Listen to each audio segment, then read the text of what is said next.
श्री शिवाय नमस्तुभ्यं।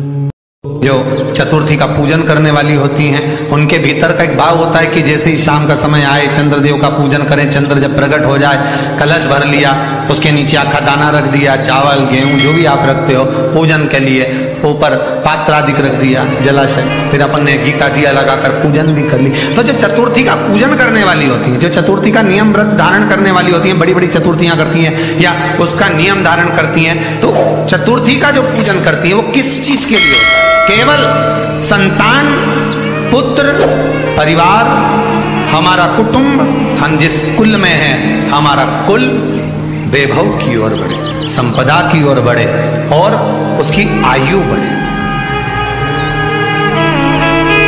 उसकी आयु बढ़े, वैभव बढ़े। बहुत ध्यान दीजिएगा महाराज, चतुर्थी की पूजन में जो आप आखा दाना रखते हो, गेहूं वगैरह कुछ भी जो रखते हो, उसकी बड़ी महत्वता होती है महाराज। यहां तक कहा गया है, चतुर्थी की कथा तो आप लोग पढ़ते होंगे, जो लोग पढ़ते हैं उनको मालूम होगा, चतुर्थी की कथा में लिखा है, चौथ माता के व्रत में वर्णन किया गया है कि वो आखा दाना जो रखा जाता है, मान लो कोई जरूरी काम होता है तभी आखा दाना को रखा जाता है, संभाल के रखते हैं कि हम इस काम के लिए जा रहे हैं और हमारा ये कार्य सफल होना चाहिए। तो जिसने चतुर्थी का व्रत करा है, जिसने चंद्रदेव का पूजन करा, चतुर्थी का व्रत करा, वो गणेश जी से विनती करके वहां से 2-4 आखा दाना उठा ले और जो व्यक्ति का काम अटक रहा है अपने ही घर का, पर दूसरे कुल को नहीं देना, अपने ही कुल के अंतर्गत जो काम अटक रहा है उसकी जेब में, उसके में उस चीज को रख दिया जाए। तो चतुर्थी जो अगली आती है, जैसे आप महीने की करते हो तो महीने की, और आप जैसे करते हो कि 4 अलग बड़ी बड़ी चतुर्थी करते हो तो उसके अनुसार आपका कार्य सिद्ध होता ही है। उस आखे दाने का इतना महत्व होता है क्योंकि चतुर्थी का व्रत करने वाली माता जब व्रत करती है तो स्वयं चतुर्थी की कथा में लिखा हुआ है कि पार्वती जी गणेश जी से चतुर्थी की कथा बचवाती। चतुर्थी की कथा बाची किसने थी? स्वयं गणेश जी महाराज। और सुनी किसने थी?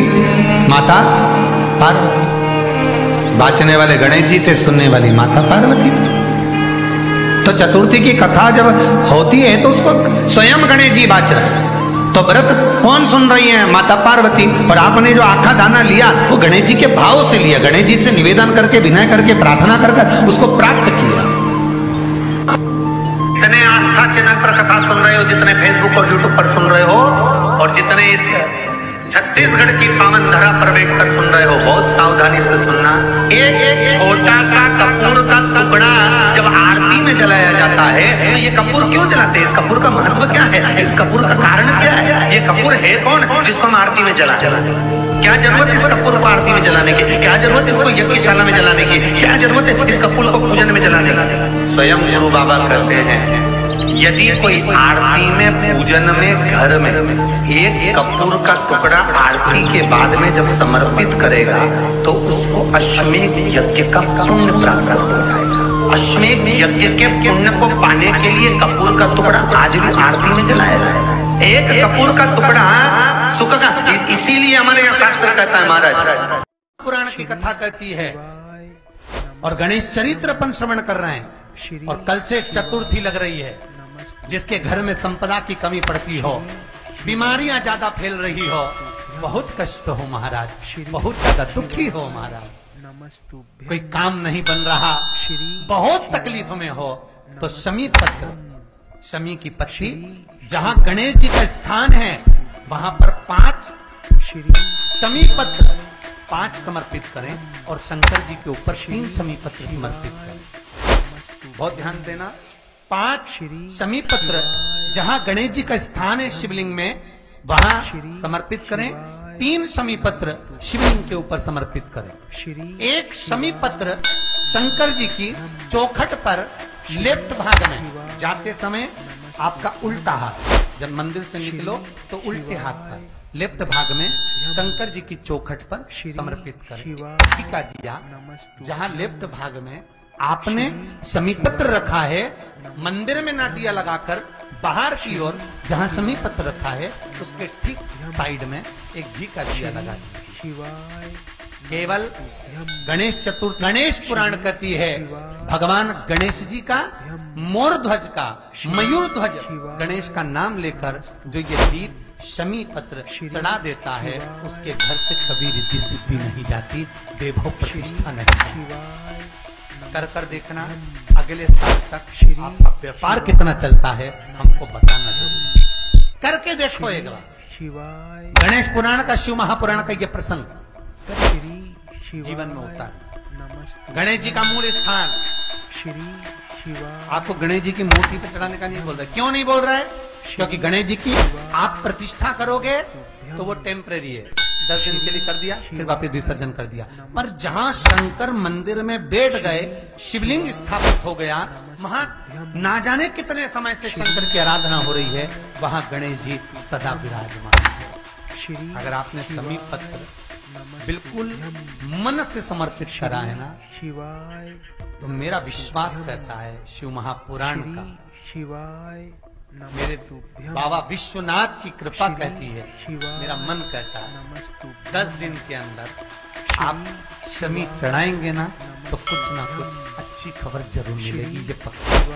श्री शिवाय नमस्तुभ्यम। दोस्तों, गुरुजी ने बताया गणेश संकटी गणेश चतुर्थी का उपाय, जो कि 17 जनवरी 2025 को मनाई जाएगी।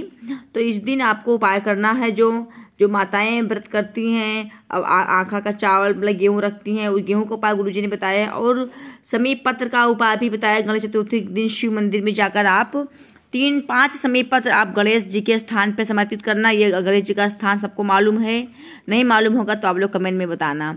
और ये जहाँ मैं चढ़ा रही हूँ चावल, ये जहाँ 1 पत्ती है, यहाँ पर आपको 5 पत्ती समीक चढ़ाना गणेश जी के स्थान पर, और 3 पत्ती समीक चढ़ाना है आपको शिव जी के स्थान पर। इसको आप लोग ध्यान रखिएगा। गणेश चतुर्थी के दिन आपको चढ़ाना। 1 समीप पत्र लौटते समय आपको उनकी चौखट पर रखना है, जैसे कि गुरुजी ने बताया, आप लोगों ने सुना। इसी प्रकार आपको गणेश संकटी गणेश चतुर्थी के दिन ये उपाय करने से आपकी जो भी मनोकामनाएं होगी वो जरूर पूरा हो जाएगी। जो भी औरतें व्रत करती हैं संकटी की मतलब संकटी गणेश चतुर्थी का व्रत 2025 17 जनवरी को मनाया जाएगा। इस दिन महिलाएं व्रत रखती हैं पुत्र की मतलब की वृद्धि के लिए, उनकी आयु के लिए, उनकी तरक्की के लिए। तो इस दिन सेवन कहता है, काला तिल का पूजन कहता है, चावल के आटे का पूजन होता है, गंजी का मतलब पूजन होता है। जिस प्रकार आप जिसके यहाँ जैसे होता होगा, दिन भर बिना कुछ खाए पिए व्रत रखा जाता है। फिर शाम को जब चंद्र निकल जाता है तो चंद्र का पूजन किया जाता है, उनका अर्घ्य दिया जाता है। उनको पूजन करने के बाद में फिर पानी या चाय जो पिया जाता है, उसी प्रकार से इसे करवा चौथ का व्रत होता है। इसी प्रकार से ये संकटी वाला व्रत है, मतलब कि उसी वैसे ही है। मान लो कि जैसे पुत्र का होता है वो पति का होता है, बस इतना अंतर है। और चांद निकलता है तभी पूजन वगैरह उसका होता है। इसे इसमें शकरकंदी मिला गंजी रखा जाता है, काला तिल गुड़ की पूजा होता है, किसी किसी के यहाँ चावल का आटा लगता है उसका पूजन होता है। आप लोगों को वीडियो अच्छा लगा है तो लाइक कमेंट शेयर जरूर करिएगा। कमेंट में हर हर महादेव लिखना हमेशा की तरह नहीं भूलिएगा। आप लोग ये वीडियो ज़्यादा से ज़्यादा आप लोग शेयर करें कि अन्य लोगों तक पहुंच सकें और महिलाएं इस उपाय को कर सकें अपने पुत्र के बढ़ोतरी के लिए, आय वृद्धि के लिए। जैसे कि गुरुजी ने बताया, इसी प्रकार को आपको सारे उपाय को करना है। हर हर महादेव।